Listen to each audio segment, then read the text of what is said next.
Hey, good afternoon. How y'all doing? It is, well, Redbeard, and it is a damn fine day to talk about a book. We're here for a book review, and today we're going to talk about The House Across the Lake by Riley Sager. This is my first Riley Sager read. I have not read any of his other work. He kind of hit my radar when he wrote Final Girls a few years ago. It feels like a few years ago. I know that one kind of crossed over for a lot of horror readers, normally known for his thrillers, though. So I'm going to give you the synopsis and we will get into what I thought about this book. Casey Fletcher, a recently widowed actress trying to escape a streak of bad press, has retreated to the peace and quiet of her family's lake house in Vermont. Armed with a pair of binoculars and several bottles of bourbon, she passes the time watching Tom and Catherine Royce, the glamorous couple living in the house across the lake. They make for good viewing.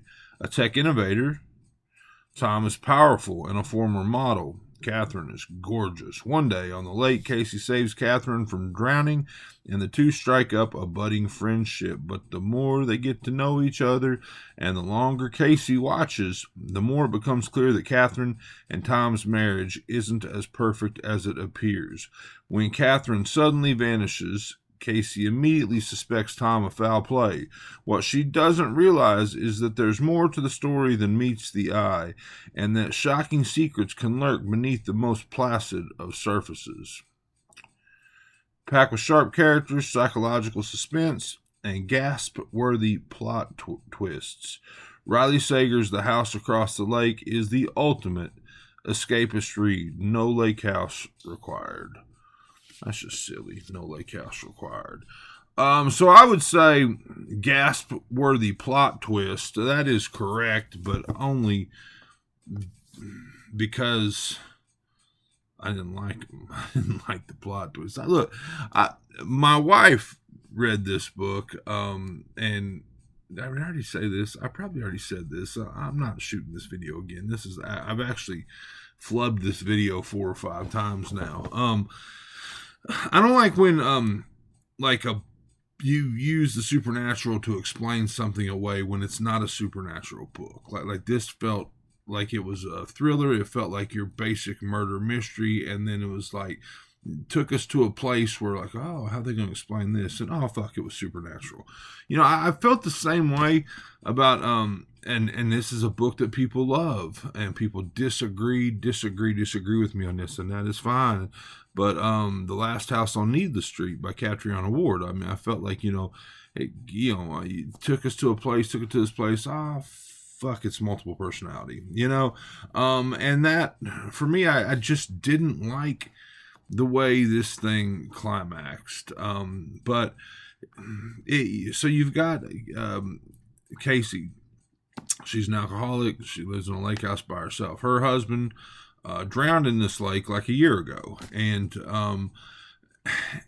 she's just watching the neighbors, and felt very AJ Finn, the woman in the window. There's been a lot of stories like that. At least it seems like there has been, where a unreliable narrator has seen something that they don't really understand, but they think something's wrong, and because we've seen it through their eyes, we don't really understand, but we think something's wrong, and so it felt like that.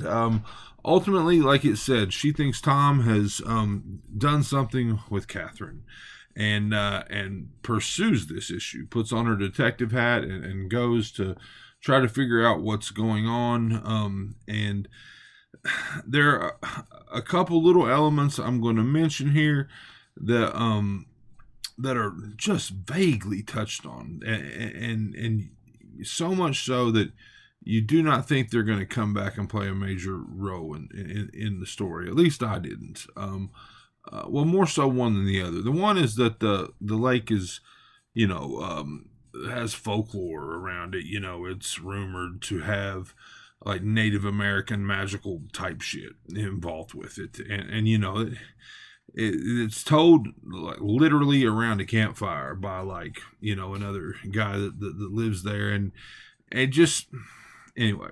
So like some sort of magical quality, and then the other part is that there's been 3 girls go missing in and around the area in the last bit of time.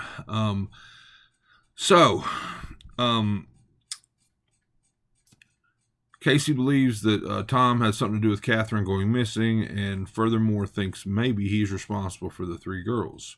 And so she pursues this, while being pretty much drunk the entire time. So again, unreliable, and not really in a position to perform some of these, detective type duties. But she finds out that she's kind of right. Catherine is tied up in the basement. Tom seems to be holding her hostage. And that's where things kind of go off the rails. So I've talked for 5 minutes, and I'm going to try not to spoil this for you, but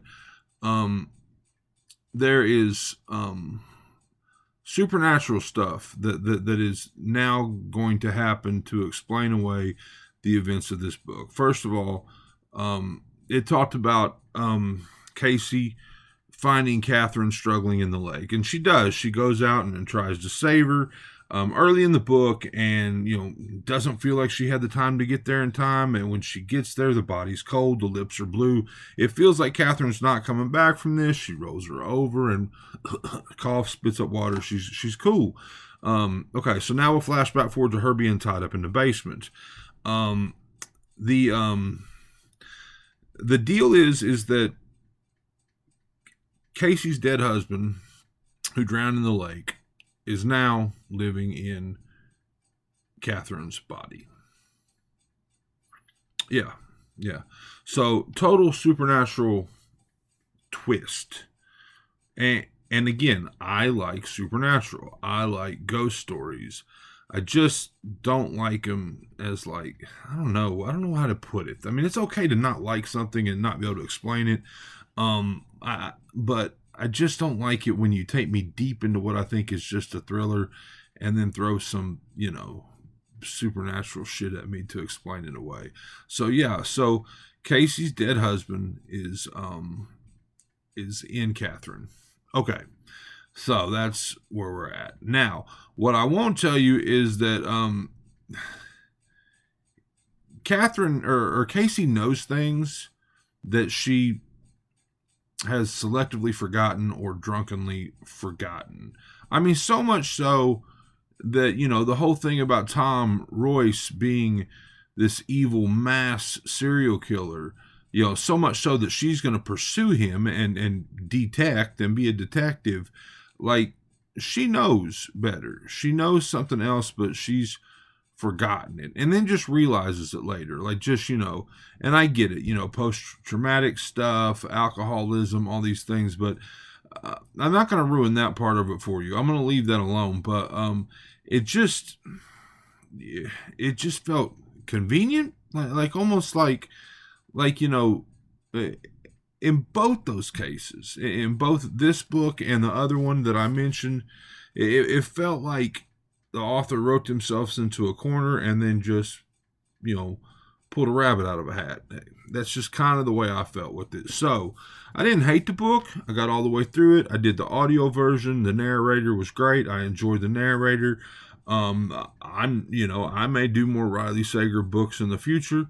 But for me, this was 2 stars. It was just okay. I didn't hate it. It was just okay for me. So I'm going to call it 2 stars. Again, just the things that Casey knew that she forgot, and thus we never knew, but she knew all along, kind of. That shit kind of pissed me off. And then the use of the supernatural Native American folklore, spirits of the lake shit, kind of threw me too. Like, I don't know. It's hard for me to say that as a horror reader. It really is. But like, I don't want to tell you I listened to my wife, but I did. I mean, she was like, oh, it does this, and I hate that, and I was like, well, I'm a horror reader. But when I got there to that point too, I was like, yeah, I kind of see what you're saying. So, anyway, I'm giving it 2 stars. This is The House Across the Lake by Riley Sager. Check it out. Tell me I'm wrong. Tell me I'm wrong. So tell me what you think. Tell me why you liked it. I mean, at the end of the day, a best case scenario, it was going to be a run of the mill thriller. I think for me. I mean, just another thriller. I mean, look, these types of lake house woman in the window murder mysteries, they've been done to death anyway, in my opinion. So I don't think it was ever gonna be probably more than a 3-star book for me anyway. But like I said, the things that I didn't like, just pulled it down to it being okay. So anyway, that's it. This has been Well Read Beard. This has been my review. I hope you enjoyed it. I hope you're enjoying all your books, all of them, as much as I am. If not, you're reading the wrong damn books.